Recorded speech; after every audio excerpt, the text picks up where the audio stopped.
তাহলে এই ডিউ সার্ভিসের ক্ষেত্রে এই সঙ্গে একটা স্বাভাবিক যে আপনারা সকলে জানেন যে সমন জারি এখনো দুই ভাবে হয়।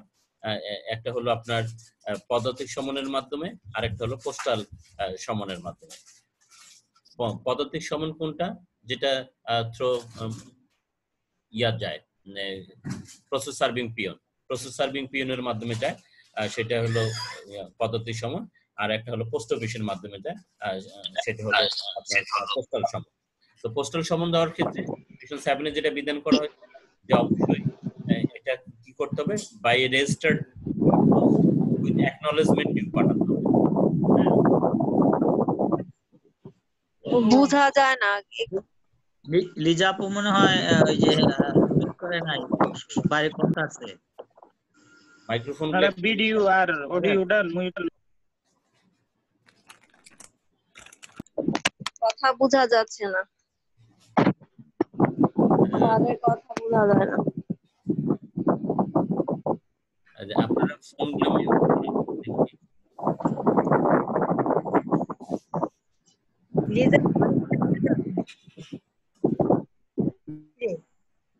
হ্যাঁ, ওকে, মোটামুটি হয়ে গেছে এখন।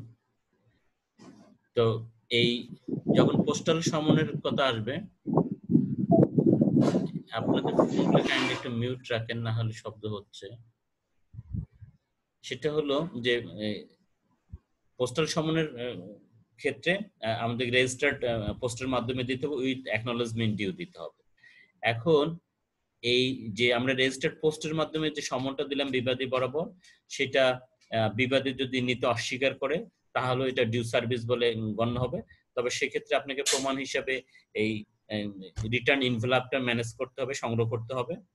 আর দ্বিতীয়ত হলো, যদি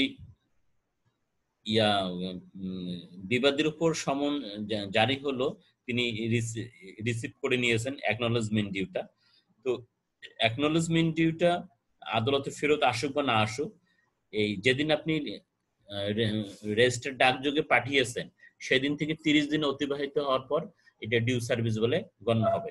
এই জায়গাটা অনেক সময় বিতর্ক দেখা দেয় আইনজীবীদের মধ্যে, পক্ষ বিপক্ষে, যে এটা কিভাবে ডিউ সার্ভিস বলে গণ্য হবে।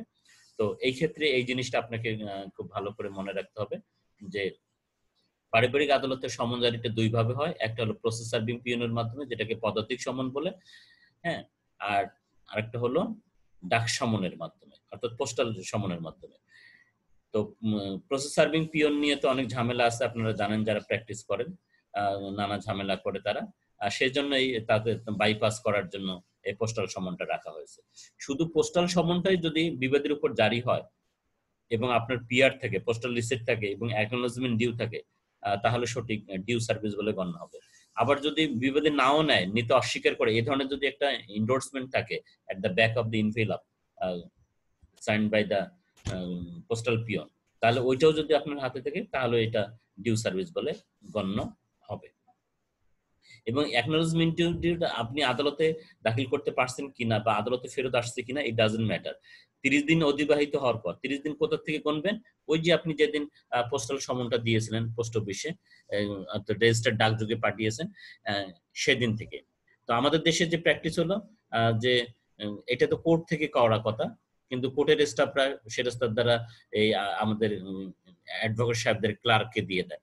অ্যাডভোকেট সাহেব ক্লার্করা এটা নিজ দায়িত্বে এটা জারি করেন, তারা এনে পিআরটা শামিল করেন। তাহলে আপনার যাদের সহকারী আছে তারা খেয়াল করবেন যে পিআরটা ঠিকমতো এসে আদালতকে দিল কিনা, সেরেস্তারদারকে দিল কিনা, বা সেটা নথিতে শামিল হয়েছে কিনা। এক্ষেত্রে যদি দেখেন যে 30 দিন অতিবাহিত হয়েছে কিন্তু আদালত এটাকে ডিউ সার্ভিস হিসেবে গণ্য করতেছে না, বা তিনি পোস্টাল সমনের জন্য বারবার ওয়েট করতেছেন, বারবার তদবিরের জন্য দিচ্ছেন, সেক্ষেত্রে তাহলে আপনি সেকশন 7 অনুযায়ী, ফ্যামিলি কোড অর্ডিন্যান্স 1985 এর সেকশন 7 অনুযায়ী এটাকে ডিউ সার্ভিস হিসেবে গণ্য করার জন্য আদালতে অ্যাপ্লিকেশন দেবেন। সেকশন 7 সাবসেকশন 4, যে স্যার এরকম আমি এই বিবাদের উপর রেজিস্টার্ড ডাকযোগে সমন দিয়েছি, এই যে আমার পিআর এবং এটা নথিতে শামিল আছে, এবং এই যে পিআর এর ডেট 30 দিন অতিবাহিত হয়ে গেছে, আপনি এটাকে ডিউ সার্ভিস হিসেবে গণ্য করেন।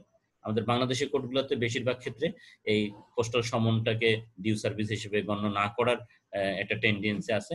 সেখানে আইনজীবী হিসেবে আপনারা আপনাদের ওই অধিকারটা অ্যাসার্ট করবেন যে এখানে যেহেতু পাশাপাশি পোস্টাল সমনের কথা বলা আছে, পোস্টাল সমন যদি মানে ডিউলি প্রিপেড হয়, ডিউলি রেজিস্টার্ড হয়, অথবা ঠিকানা ঠিক মতো লেখা থাকে বিবাদে, তাহলে এটা ডিউ সার্ভিস বলে গণ্য হবে।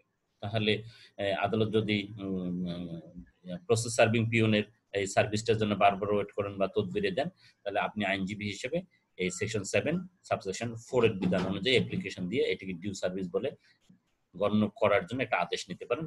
তারপরে মামলাটা জবাব দাখিলের জন্য চলে যাবে। জবাব দাখিলের ক্ষেত্রে ঠিক একই কথা। জবাবের আপনি একটা কপি দিবেন, জবাবে কোনো কোর্ট ফি দিতে হবে না, জবাবের সঙ্গে এরকম একটা ফিরিস্তি দিতে হবে, এবং যে দলিলগুলো দিবেন দলিলগুলোর একটা কপি দিবেন আপনি। হ্যাঁ, যেমন বিবাদের সময় অনেক সময় ডিভোর্সের ইয়াটা থাকে, রেজিস্টার্ড ডিভোর্সের ইয়াটা থাকে, দলিলটা থাকে, অথবা তিনি ইয়া দিয়েছেন, ডিভোর্সের নোটিশ দিয়েছেন সেটা থাকে, তারপরে ইয়া থাকে, এডি কার্ড থাকে, এই জিনিসগুলো যে তিনি কাজী অফিসে গিয়ে তালাক রেজিস্ট্রেশন করছেন সেই রেজিস্টার্ড তালাকটা থাকে, রেজিস্টার্ড তালাকের নোটিশ দেওয়া হয় মেয়েকে বা তার সংশ্লিষ্ট ইউনিয়ন পরিষদ চেয়ারম্যান বা মিউনিসিপ্যালিটির মেয়রকে। এই জিনিসগুলো আপনার এখানে ফিরিস্তে জমা দিতে হবে। তাহলে আমরা দেখলাম যে যখন আপনি জবাব দাখিল করবেন, এই জবাবটা আপনার কার্টিস পেপারে লিখতে হবে, এর উপর কোনো কোর্ট ফি দেওয়ার দরকার নেই, এবং এখানে জবাবের সঙ্গে একটা ফিরিস্তি দিতে হবে। আর ফিরিস্তিতে কি কি ডকুমেন্টস আপনি উল্লেখ করছেন তার একটা ফটোকপি এখানে অ্যাটাচ করে দিতে হবে। আর কোনো ডকুমেন্ট যদি আপনার দখল এবং কর্তৃত্বে না থাকে তাহলে তার একটা বিষয় ওই ফিরিস্তির মন্তব্য কলমে লিখে দিবেন। এখন আসেন আমরা অন্য একটা বিষয়ে আলোচনা করি, সেটা হলো যে মামলায় অনুপস্থিতির ফলাফল। অর্থাৎ শুনানির দিনে যদি বাদী অনুপস্থিত থাকে তাহলে মামলা খারিজ হয়ে যেতে পারে, আর যদি বিবাদী অনুপস্থিত থাকে তাহলে মামলা এক্সপার্টি ডিগ্রি হতে পারে। তাহলে এর উভয় ক্ষেত্রে এক্সপার্টি ডিগ্রি হয়েছে অথবা মামলা খারিজ হয়েছে। এখন পক্ষরা যদি অর্থাৎ যার মামলা খারিজ হয়ে গেছে তিনি যদি খারিজ আদেশটাকে করতে চান, সেট অ্যাসাইড করে মামলাটা পুনরায় পুনরুজ্জীবিত করতে চান পূর্বের নথি ও নম্বরে, ঠিক একইভাবে বিবাদী পক্ষে যদি আপনি হন যে আপনার মোকদ্দমাটা এক্সপার্টি ডিগ্রি হয়েছে, সেই এক্সপার্টি ডিগ্রি আপনি সেট অ্যাসাইড করবে পূর্বের নথি ও নম্বরে পুনর্বহাল করতে চান, এর উভয় ক্ষেত্রে আপনাকে 30 দিনের মধ্যে একটা সানি মামলা দায়ের করতে হবে। 30 দিনের মধ্যে, অর্থাৎ যেদিন মোকদ্দমা খারিজ হয়ে গেছে অথবা যেদিন মোকদ্দমাটা এক্সপার্টি হয়ে গেছে,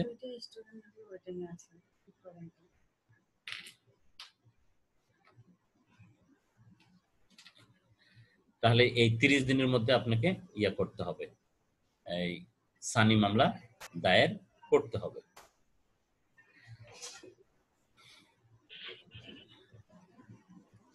আরেকটা জিনিস এখানে শিখাই দেয়, সেটা হলো যে মনে করেন 30 দিনের মধ্যে যদি আপনি আসতে না পারেন, অর্থাৎ বেশি বিলম্ব হয়ে যায়, মোর দ্যান 30 ডেজ, সেক্ষেত্রে আপনাকে আপনি the limitation act 1908, the limitation act 1908 এর সেকশন 5 অনুযায়ী আপনি কন্ডেমনেশন অফ ডিলের একটা প্রেয়ার দেবেন, সঙ্গে কন্ডেমনেশন অফ ডিলের একটা প্রেয়ার দেবেন যে কি কারণে আপনার বিলম্ব হয়েছে, ঠিক সময় মতো আপনি সানি মোকদ্দমা দায়ের করতে পারেন নাই। এখানে আইনে সুস্পষ্টভাবে বলা হয়েছে যে এখানে তামাদি আইনের বিধানটা প্রযোজ্য হবে। তামাদি আইনের বিধান সেকশন 9 সাবসেকশন 4 এ বলা হয়েছে।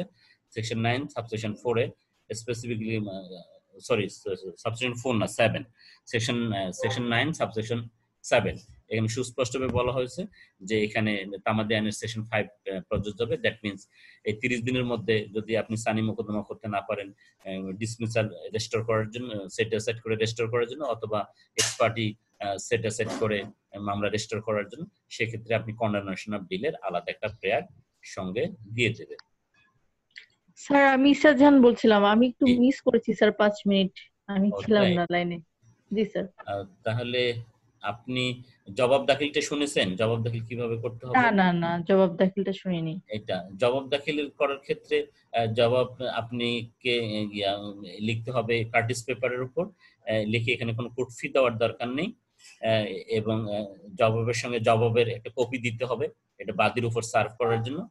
আর জবাবের সঙ্গে একটা ফিরিস্তি দিতে হবে, আর ফিরিস্তিতে উল্লিখিত দলিলগুলোর একটা ফটোকপি এই জবাবের সঙ্গে অ্যাটাচ করতে হবে। আর ফিরিস্তিতে উল্লিখিত কোনো দলিলাদি যদি আপনার দখল এবং কর্তৃত্বে না থাকে, পাওয়ার এন্ড পজিশনে না থাকে, তাহলে ওই ফিরিস্তির মন্তব্য কলমে সেটাও দলিলটার নাম লিখতে হবে এবং মন্তব্য কলমে উল্লেখ করতে হবে যে এটা অমুকখানে আছে, এটা বিচারের সময় উপস্থাপন করতে হবে। আর সর্বশেষ যেটা আমরা আলোচনা করছিলাম যে আপনার মোকদ্দমা, আপনি যদি বাদী পক্ষের লয়ার হন, আপনার মোকদ্দমা যদি খারিজ হয়ে যায়, অথবা আপনি যদি বিবাদী পক্ষের লয়ার হন, আপনার মোকদ্দমা যদি এক্সপার্টি হয়ে যায় আপনার মক্কেলের বিরুদ্ধে, তাহলে আপনি কি পদক্ষেপ নেবেন? এক্ষেত্রে আমরা বলেছি এর উভয় ক্ষেত্রে পদক্ষেপ একটাই, এটা হলো সানি মোকদ্দমা দায়ের করা। কতদিনের মধ্যে? Within 30 days from the date of dismissal আর from the date of ex parte decree. এই 30 দিনের মধ্যে আসতে হবে। কোনো কারণে যদি কি মামলা এটা স্যার? সানি মোকদ্দমা, সানি মোকদ্দমা। অর্থাৎ একটা পিটিশন দায়ের করতে হবে, মিসসেলিনিয়াস কেস বলে কোর্টের ভাষায়, মিসসেলিনিয়াস কেস। হ্যাঁ, সানি মোকদ্দমা। তো এইটা মনে করেন যদি উইদিন 30 days এর মধ্যে আপনি আসতে না পারেন, সেক্ষেত্রে আবার আপনাকে কন্ডোনেশন চাইতে হবে, ডিলেটা কন্ডোনেশন দিতে হবে। তাহলে কন্ডোনেশন ডিলে পিটিশন দেওয়ার ক্ষেত্রে একটা জিনিস আপনাকে মনে রাখতে হবে যে condonation ডিলের পিটিশনটাতে every days delete explain করতে হয়, এভরি ডেজ ডিলেট এক্সপ্লেইন করতে হয়। তাহলে আপনি এভরি ডেজ ডিলে কিভাবে এক্সপ্লেইন করবেন?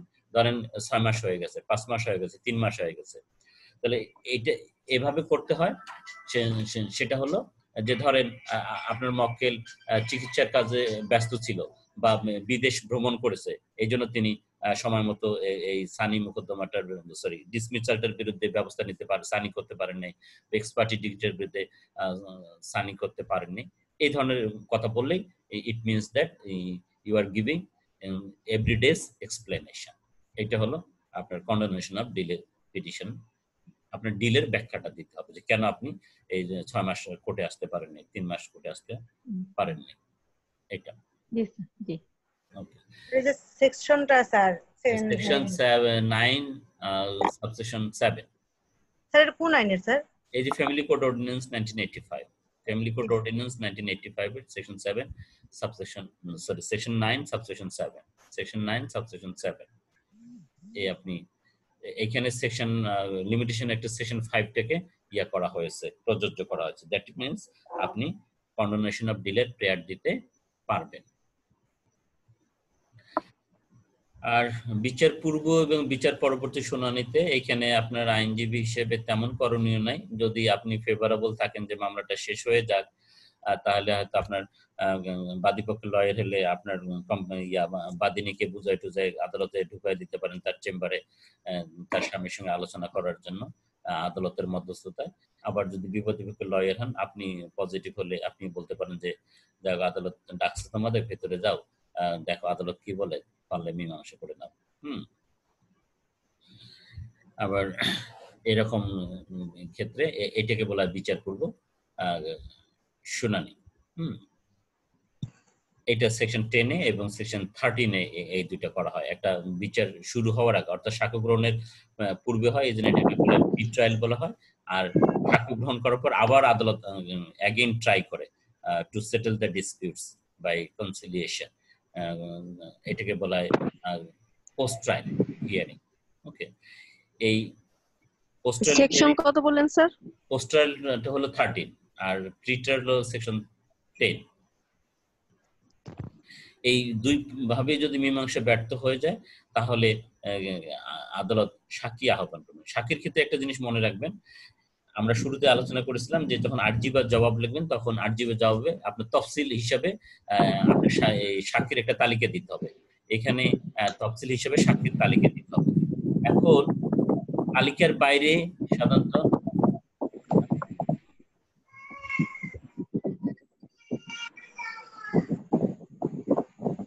তালিকার বাইরে যদি আপনি কাউকে সাক্ষী হিসেবে আদালতে উপস্থাপন করতে চান তাহলে আপনাকে আদালতের নিকট একটা অ্যাপ্লিকেশন দিতে হবে। আদালতের নিকট একটা অ্যাপ্লিকেশন দিতে হবে। আদালতের অ্যাপ্লিকেশন না দিয়ে আর্জি বা জবাবে উল্লেখ হয়নি এমন কোনো ব্যক্তিকে আপনি সাক্ষী হিসেবে উপস্থাপন করতে পারবেন না। এই জন্য আর্জি বা জবাবে উল্লেখ হয়নি এমন সাক্ষীকে যদি আপনি প্রয়োজন মনে করেন সাবসিকুয়েন্টলি তাকে সাক্ষ্য হিসেবে উপস্থাপন করতে চান, তাহলে অবশ্যই আপনার নতুন করে আদালতে অ্যাপ্লিকেশন দিতে হবে যে আপনি কাকে সাক্ষী হিসেবে উপস্থাপন করতে চান, কেন চান, তার দ্বারা কি বলাতে চান বা কি প্রমাণ করতে চান। এই জিনিসগুলা আদালতকে একটু বুঝায় আপনার এই পিটিশনটা মঞ্জুর করে নিতে হবে। তাহলে তারপরে সেই ব্যক্তির যদি আপনার কথা না আসে তাহলে আপনি সমন চাইতে হবে। সেই ব্যক্তি যদি আপনার কথায় মুখের কথা না আসে প্রয়োজনে আপনি WW চাইতে পারেন, ওয়ারেন্ট অফ উইটনেস চাইতে পারেন, ইত্যাদি ইত্যাদি।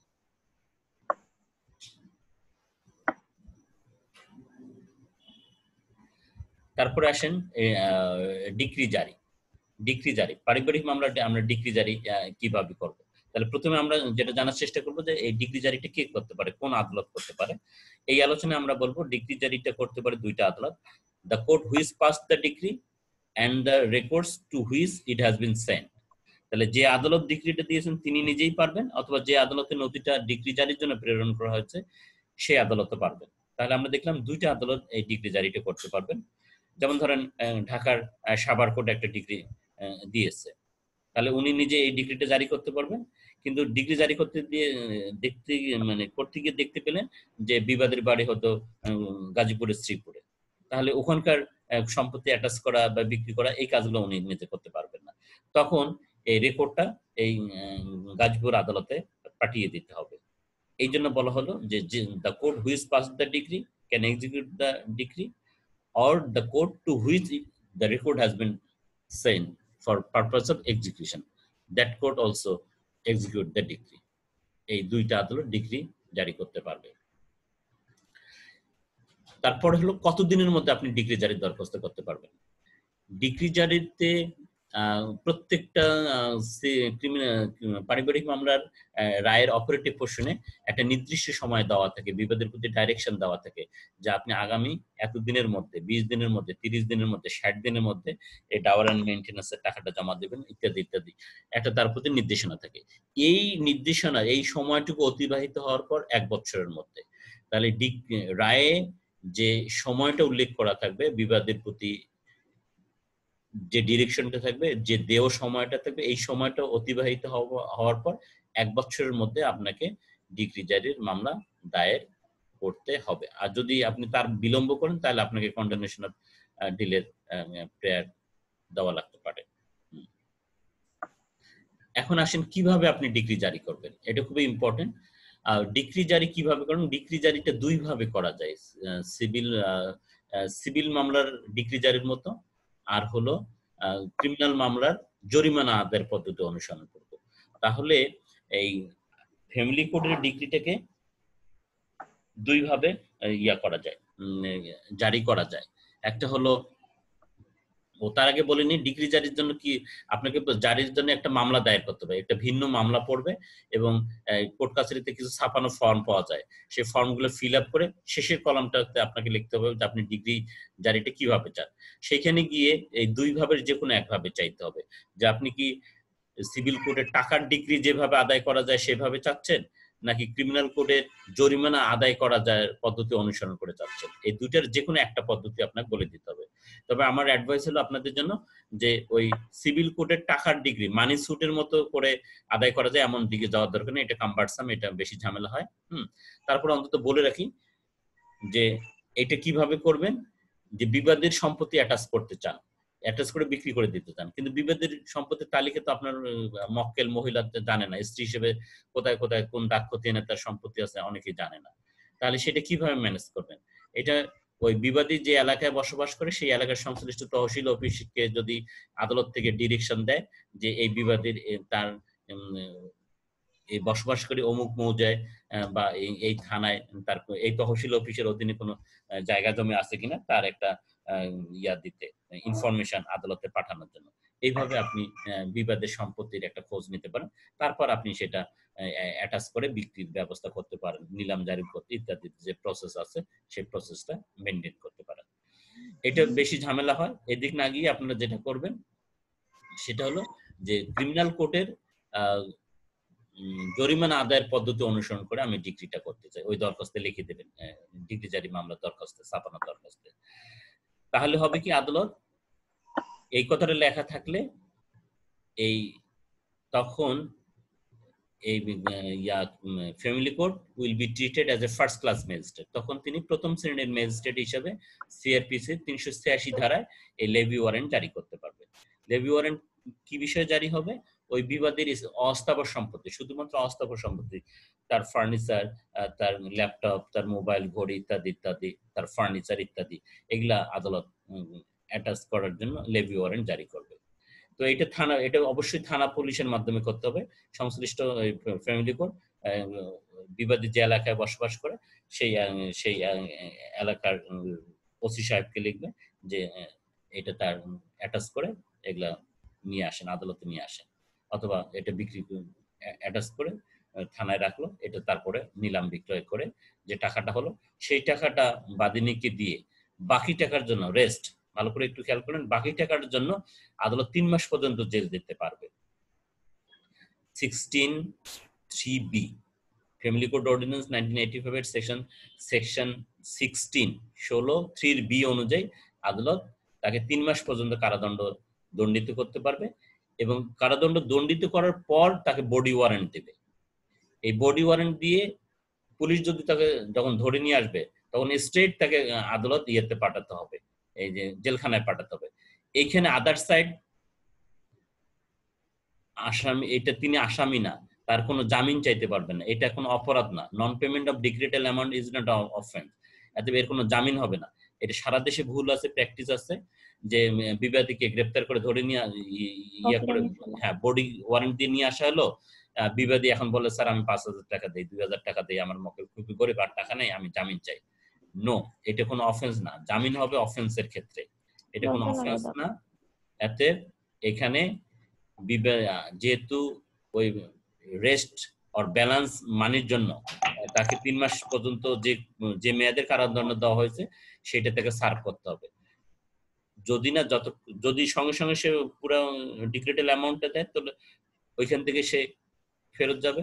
আর যদি মনে করেন তাকে জেলখানায় পাঠানো হয়েছে, 10 দিন পর সে পুরো টাকাটা দেয়, তাহলে 10 দিন পর সে সঙ্গে সঙ্গে খালাস পাবে। কিন্তু এখানে জামিনের কোনো বিধান নাই। তাহলে এই বিষয়টা আদালতের সামনে কিভাবে ফাইট করবেন আপনি আইনজীবী হিসেবে? তাহলে এখানে আপনাকে একটা জিনিস শিখাই দিই, সেটা হলো পিনাল কোডের সেকশন 40-তে বলা হয়েছে যে পিনাল কোডে যদি কোনো কাজকে শাস্তিযোগ্য করা হয় তাহলে সেটা অপরাধ। আবার সিআরপিসি সেকশন 4 ক্লোজ ও-তে বলা হয়েছে কোনো কাজ বা কোনো নিবৃত্তিকে যদি কোনো আইনে শাস্তিযোগ্য করা হয় সেটা অপরাধ। তাহলে এই অপরাধ যদি কেউ করে, সেই অপরাধটা যদি বেইলেবল হয় অথবা নন বেইলেবল হয়, তখন আসামির জেল হাজত থেকে মুক্তির ব্যাপারে এই জামিন দেওয়া বা নেওয়ার প্রশ্নটা আসে, তাছাড়া অন্য ক্ষেত্রে আসে না। কিন্তু এই যে নন পেমেন্ট অফ ডিক্রিটাল অ্যামাউন্ট, এই ফ্যামিলি কোর্টের ডিক্রিটাল অ্যামাউন্ট যদি বিবাদী পরিশোধ না করে তাহলে এটাকে কোথাও শাস্তিযোগ্য হিসেবে বিধান করা হয়নি, তাহলে এটা কোনো অফেন্স না। এখানে লেভি ওয়ারেন্ট জারি করা হয়েছিল, লেভি ওয়ারেন্ট জারি করে তার অস্থাবর সম্পত্তি অ্যাটাচ এবং বিক্রয়ের মাধ্যমে ডিক্রিটাল অ্যামাউন্ট ফুললি স্যাটিসফাইড করা যায়নি, শুধু রেস্ট অ্যামাউন্টের জন্য তাকে আদালত 3 মাস পর্যন্ত কারাদণ্ডে দণ্ডিত করছেন। এখন এই দণ্ডিত করছে এবং তাকে হয় ফুল বাকি ব্যালেন্স মানিটা দিতে হবে, না হলে যে মেয়াদে কারাদণ্ডে দণ্ডিত করছেন আদালত তাকে সেটা সার্ভ করে বের হয়ে আসতে হবে। এখন প্রশ্ন হলো, অনেকের মধ্যে প্রশ্ন আছে যে বিবাদী যদি সার্ভ করে টার্মটা 1 মাস, 1.5 মাস বা 2 মাস বা 3 মাসেই করলো, তাহলে কি তার ডিক্রিটাল অ্যামাউন্টটা থেকে পরিশোধ থেকে তিনি এক্সাম্পশন পাবেন? নো, কোনো অবস্থাতেই না, কোনো অবস্থাতেই না।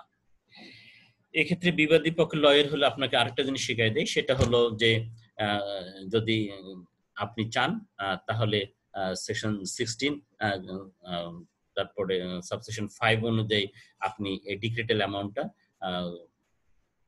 ইনস্টলমেন্টে পরিশোধ করার দরখাস্ত দিতে পারেন। আদালতকে বলতে পারেন যে স্যার আমার মক্কেলের বিরুদ্ধে এরকম হয়েছে, এত টাকা ডিগ্রি হয়েছে, আমার মক্কেল তো গরিব, এত টাকা একবারে দিতে পারবে না, বরং আমি পরিশোধ করতে রাজি আছি, আপনি এটা আমাকে ইনস্টলমেন্ট করে দেন। কিন্তু একবার যখন লেভি ওয়ারেন্ট জারি হয়েছে এবং আনস্যাটিসফাইড অংশের জন্য তাকে কারাদণ্ডে দণ্ডিত করা হয়েছে এবং পুলিশ তাকে ধরে আদালতে সোপর্দ করছে, এখন না হবে তার জামিন নেওয়া যাবে না আইনসঙ্গতভাবে। আর দ্বিতীয়ত এই মুহূর্তে আর কোনো ইয়া হবে না, কি বলে, ইনস্টলমেন্ট হবে না। এখন তাকে সার্ভ করে বের হয়ে আসতে হবে অথবা টাকা দিয়ে মুক্তি নিতে হবে, রিলিজ নিতে হবে। এখন আর আপনার এইটা ইয়ে হবে না, কি বলে, এই ইনস্টলমেন্ট হবে না। ইনস্টলমেন্ট যদি সে দিতে চায় ডিগ্রিটাল অ্যামাউন্ট, সেটার আগে ব্যবস্থা করতে হবে, আগে প্রার্থনা দিতে হবে। স্যার আমার একটা প্রশ্ন ছিল যে একজন মানে জেলের তার 3 মাস জেল মেয়াদের পুরোটাই সে কারাবাস ভোগ করেছে, সেক্ষেত্রে দ্বিতীয়বারের পদ্ধতি আপনার তো ভালো শোনা গেল না, আপনার ইন্টারনেট কানেকশনটার জন্য শোনা যায় না, আবার বলেন। জেল হয়েছে বিচারের মামলায়, আমি শোনা যাচ্ছে? ভালো শোনা যায় না এখন। কার তাহলে ইন্টারনেট? নেক্সট প্রশ্ন করি, নেক্সট ডে করতে। ওকে, ঠিক আছে।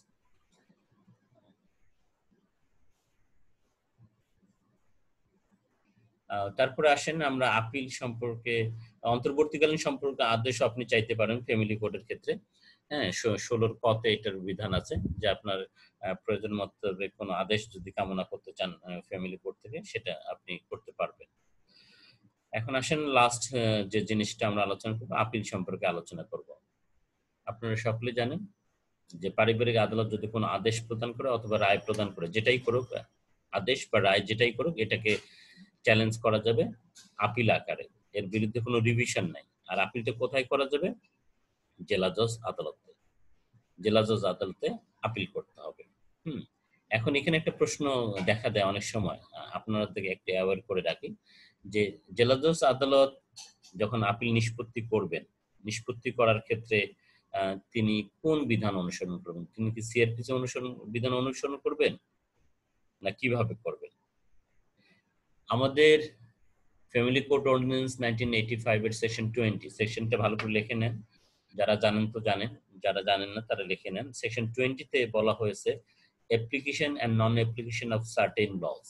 হ্যাঁ, সেখানে বলা হয়েছে যে অন্যখানে অন্যভাবে বলা না থাকলে, মানে সেভ আদারওয়াইজ এক্সপ্রেসলি ডিসক্রাইবড, যদি অন্যখানে অন্যভাবে বলা না থাকে তাহলে সিপিসির 10 এবং 11 ধারা ব্যতীত এবং সাক্ষ্য আইন এখানে প্রযোজ্য হবে না। তাহলে আমরা দেখতে পাচ্ছি যে ফ্যামিলি কোর্টের ক্ষেত্রে সাক্ষ্য আইনের কোনো ব্যবহার নেই, সিপিসির শুধু 10 এবং 11 ধারা ব্যতীত অন্য কোনো কিছুর ব্যবহার নেই। তবে ওই যে শুরুতে বলে দেওয়া হলো অন্যখানে অন্যভাবে বলা না থাকলে, অন্যখানে অন্যভাবে বলা না থাকলে, তাহলে অন্যখানে অন্যভাবে কি বলা আছে? যেমন সেকশন 16 এ ডিগ্রি জারির ক্ষেত্রে বলা হয়েছে যে মানি সুটের মতো করে ডিগ্রি জারি করা যাবে।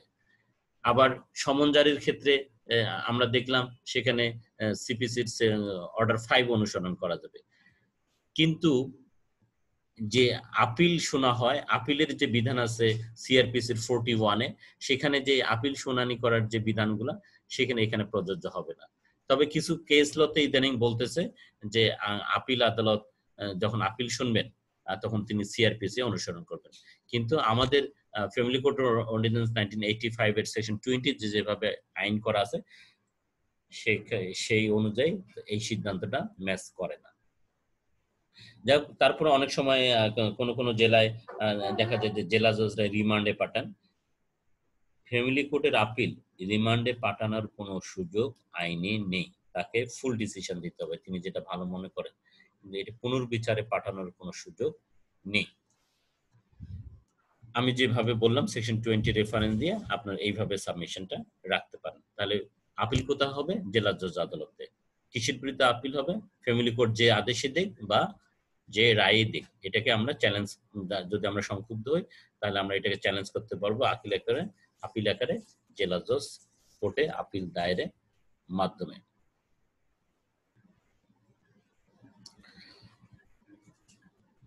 কিভাবে আপিল দায়ের করতে হবে?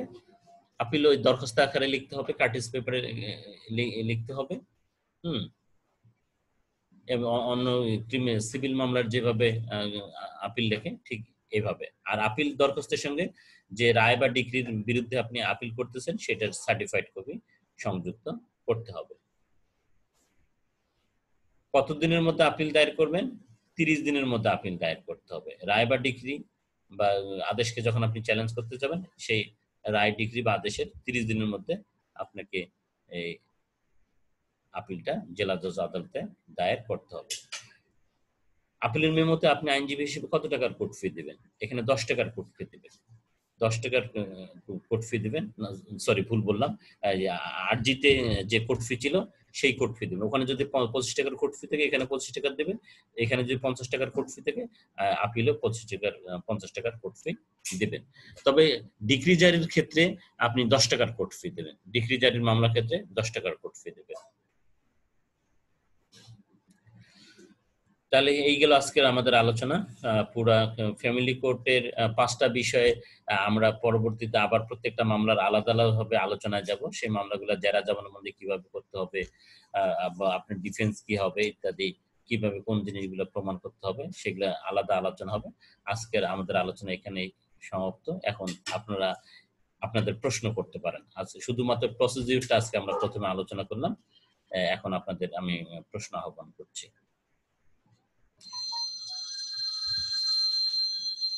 আমাদের মনির সাহেব আছেন কিনা? সহকারী জজ সাহেব?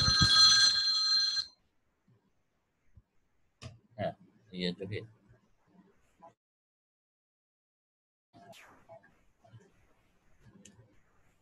তাই? হ্যাঁ, আচ্ছা ঠিক আছে, আমি দেখতেছি। মনির সাহেব কিছু বলবেন? আপনি আমাদের সম্মানিত পার্টিসিপেন্ট আইনজীবীদের উদ্দেশ্যে কিছু বলেন। আপনার যেহেতু প্র্যাকটিক্যাল অভিজ্ঞতা আছে, আপনি এই আদালত পরিচালনা করতেছেন, আপনি কিছু বলেন আমাদের সম্মানিত আইনজীবীদের উদ্দেশ্যে। হ্যাঁ, তাই? হ্যাঁ, শুনতে পাচ্ছি, খুব কম। কেন এরকম হলো? দাঁড়ান, শুনতে পাচ্ছি না। হ্যাঁ হ্যাঁ, হ্যালো, এখন কি শোনা যাচ্ছে? শোনা যাচ্ছে?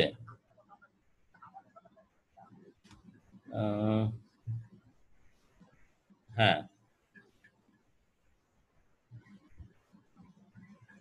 হ্যালো, বাবুকে দেখেন তো একটু। না, কারো কথা আমি শুনতে পাচ্ছি না। হ্যাঁ হ্যাঁ হ্যাঁ, দেখেন তো, এখন কথা বলেন তো। আমার কথা শুনতে পাচ্ছেন? দেখো তো, শোনা যাচ্ছে না, ওদের কথা আমি শুনতে পাচ্ছি না।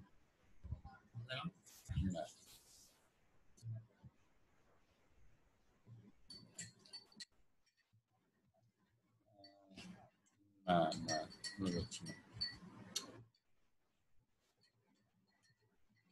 এটা কি ঠিক আছে?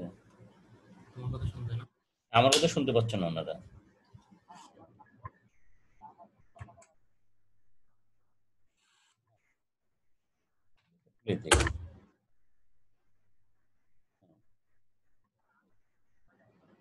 হ্যাঁ হ্যাঁ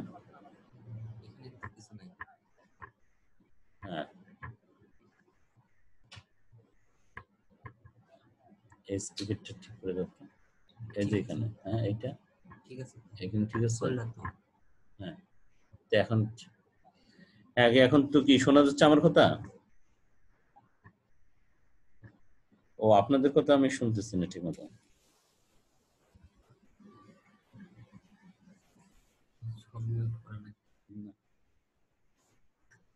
এই যেগুলো দেখো তো খোলাই আছে নাকি? আবার ঢুকবেন নাকি ইয়া করে, মিটিং এন্ড করে?